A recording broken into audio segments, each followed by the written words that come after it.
আজকে আমরা এসেছি ভদভায়না গ্রামে, কেশবপুর উপজেলা, যশোর জেলার কেশবপুর উপজেলা। এখানে এটা হলো ভরত রাজা দেউল নামে পরিচিত। আজকে আপনাদের এসেছি এবং আপনাদেরকে দেখাবো আজকের সে এই বিখ্যাত ভরত রাজার দেউল বা বৌদ্ধ মন্দির। এটা একটা বিখ্যাত বৌদ্ধ মন্দির ছিল, যেটা কিনা আগে মানুষ বুঝতে পারেনি। পরবর্তীতে প্রত্নতত্ত্ব অধিদপ্তর 1920 এবং 22 সালের দিকে এটা খনন কার্য পরিচালনা করে। আর এই খনন কার্য করতে করতে কিন্তু এই দেউলি বেরিয়ে আসে। আর আজকে আমাদের সেই দেউলিটা আপনাদের দেখাবো। এটা কিন্তু এলাকার একটা বিখ্যাত জায়গা। নিয়ে যাচ্ছে আমাদের সেই ভরতভায়না গ্রামের যে ভরত রাজার ঢিবি বা ভরত রাজার দেউল নামে পরিচিত। আমরা কিন্তু আজকে আপনাদেরকে দেখাবো। এই জায়গাটা কিন্তু অনেক সুন্দর এবং এখানে একটা বট গাছ আছে। বট গাছটা দেখান। বট গাছটা কিন্তু অনেক সুন্দর একটা বট গাছ, অনেক পুরাতন।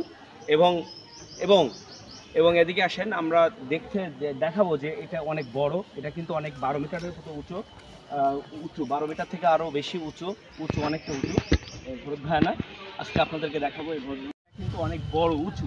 আমরা আপনাদেরকে দেখানোর চেষ্টা করছি এখানকার যে আগেকার সেই ইটগুলা, পোড়ামাটি তৈরি ইট, এই ইটগুলা দিয়ে কিন্তু এগুলো তৈরি করা হয়েছিল।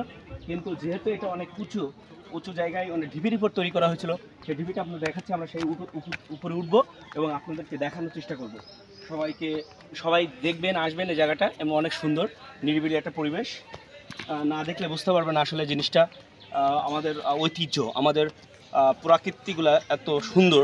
ভরতভায়না ঢিবির একদম ভরত রাজার যে দেউলের একেবারে উপরে টপ ফ্লোরে আছি আমরা। এটা কিন্তু চারিদিকে যে নৈসর্গিক সৌন্দর্য না দেখলে আসলে বোঝা যাবে না। এলাকার মানুষ কিন্তু এলাকাটাকে এই ভরতভায়নার জন্য অনেক সৌন্দর্য, এবং এই এলাকার যে কৃষি সফল একটা এলাকা। ভরতভায়নার যে জাদুঘরটি আপনাকে দেখাবো, যে এটাকে ভরতভায়নার ঢিবিটা খোলার পরে বা খনন করার পরে যে জিনিসগুলো পাওয়া গিয়েছে এখানে কিন্তু ডিসপ্লে করে রাখা হয়েছে।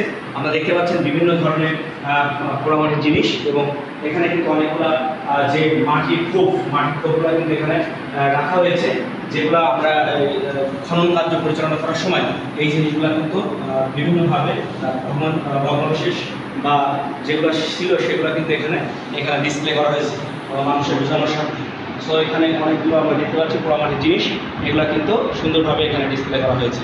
দর্শক শ্রোতা, আপনারা আসবেন এই ভরতভায়নায় এবং এই বাংলাদেশের প্রকৃতি দেখবেন, এবং আপনারা বাংলাদেশের ঐতিহ্য সম্পর্কে জানবেন, শুনবেন, বুঝবেন। এবং আমাদের পেজের সাথে থাকবেন, লাইক, কমেন্ট, শেয়ার করবেন, এবং আমরা যেন আরও সুন্দর ভিডিও আপনাদের উপহার দিতে পারি, সেজন্য আমাদের সাথে থাকবেন। সবাইকে ধন্যবাদ।